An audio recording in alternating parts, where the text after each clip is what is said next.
Ora, boa tarde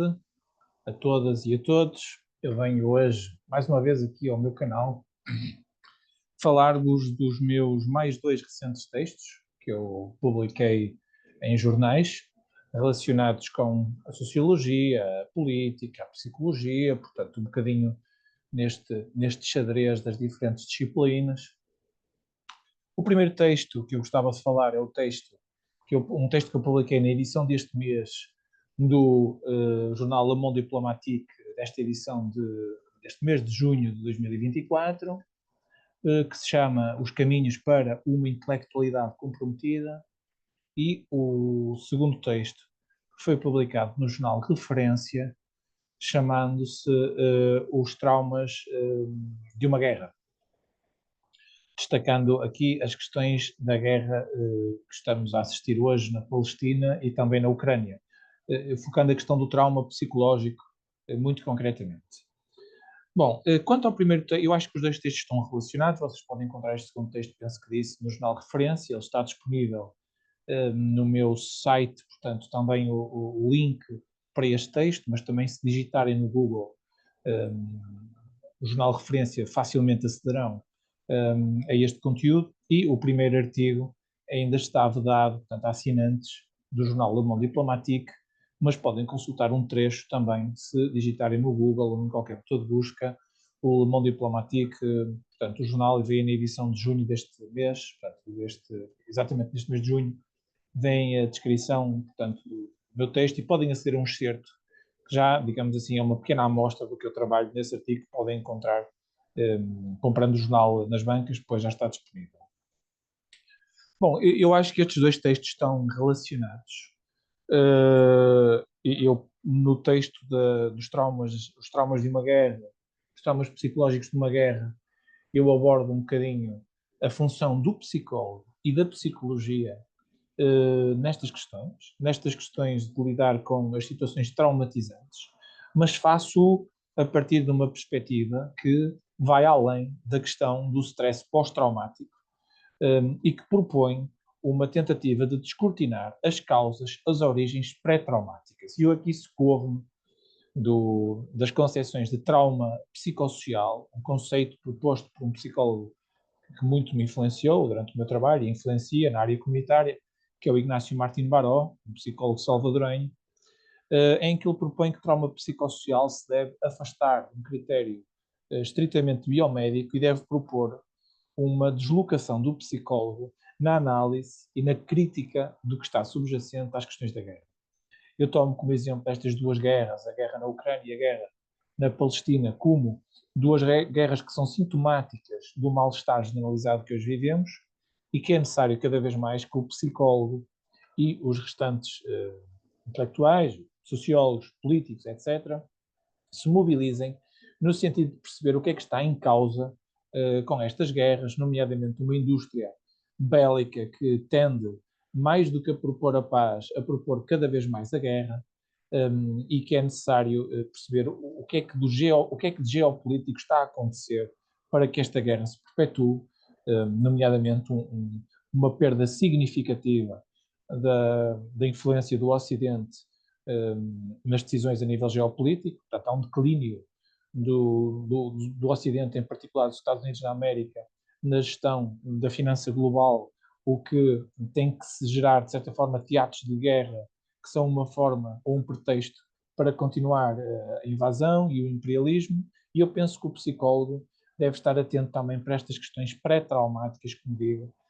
alertando também para elas, da mesma forma que atua ao nível pós-traumático, numa dimensão, diria, mais paliativa ou curativa.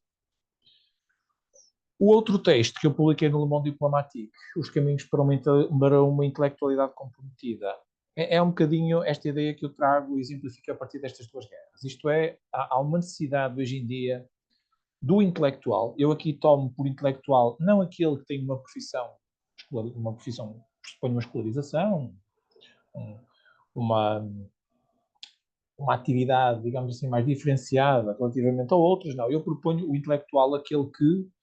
procura usar o intelecto na transformação, no desenvolvimento e no progresso da humanidade e das comunidades onde vive, que coloca este saber à mercê ou à disposição da comunidade para a análise, para a crítica e para o desenvolvimento da mesma. E, portanto, rejeito desde logo uma concepção de um intelectual como aquele que é um erudito, aquele que sabe muito, aquele de onde se deposita uma série de saberes e de poderes, e, portanto, falo de um intelectual comprometido com as causas da pobreza, da exclusão social, da marginalidade, do sofrimento psicológico, seja a nível individual ou comunitário, e seja também em diferentes níveis, desde um professor numa escola, seja um clínico num consultório, mas seja também um mero cidadão comum que vai ao café e que se sente, de certa forma, envolvido nas questões que estão ali a ser discutidas sobre o dia a dia e que, de certa forma, vai dando a sua opinião, vai discutindo a partir de uma reflexão, de uma praxis que ele tem e da sua própria vida. Portanto, eu considero o intelectual como alguém que desceu deste pedestal da história e que se dissolve, digamos assim, nas pessoas ou na vida concreta das pessoas. E, portanto, ainda sobre a questão do que está a acontecer hoje em dia em Gaza, eu acho que Portugal deveria, fazendo aqui a minha reflexão pré-traumática, não é? Alertando para a situação de extrema violência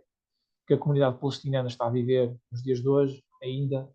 após 240 dias do conflito, eu acho que é tempo de Portugal seguir o caminho da Espanha, da Noruega e da Irlanda, quando foram um dos 140 países que propõem a independência do Estado da Palestina, o que é um movimento que eu acho que todos os democratas se devem mobilizar no sentido de garantir o reconhecimento deste Estado, para possibilitar, aí sim, manobras de paz e de uma coexistência pacífica entre o Estado de Israel e o Estado da Palestina. Só isso, só essa análise e essa discussão pré-traumática é que somos capazes de estancar o que sangra hoje em dia em Gaza e também em outras partes do globo. Só para citar um relatório recente, que eu tomei aqui algumas notas, que foi recentemente publicado, há cerca de 36 mil mortos em Gaza, desde o início da guerra. 15 mil são crianças, 147 jornalistas, 70 membros do staff de socorro e 498 trabalhadores da área da saúde. Portanto, estamos a falar, de facto, de uma verdadeira chacina e é inqualificável aquilo que alguns dirigentes políticos nacionais, nomeadamente Paulo Rangel, que diz que não se trata de um genocídio. Eu acho que, de facto, o que se passa em Gaza é, sim, uma situação que requer uma urgência interventiva muito forte. E dizer também que as forças israelitas foram responsáveis por 500 pela morte de 500 palestinianos na Cisjordânia. O que também levanta a questão do que é que Israel pretende exatamente com este extermínio que está a ser levado a cabo naquela zona do globo. Pronto, os meus artigos, estes dois artigos, estão aí para vocês lerem, estão aí para vocês comentarem, para vocês criticarem, para vocês falarem um pouco, enfim, são assim, digamos assim, uns estímulos que eu vou lançando para nós refletirmos um bocadinho sobre o nosso bem-estar coletivo, o nosso bem-estar individual e o nosso bem-estar social. E era isto que eu tinha para dizer hoje. Uma boa tarde a todos e bom feriado.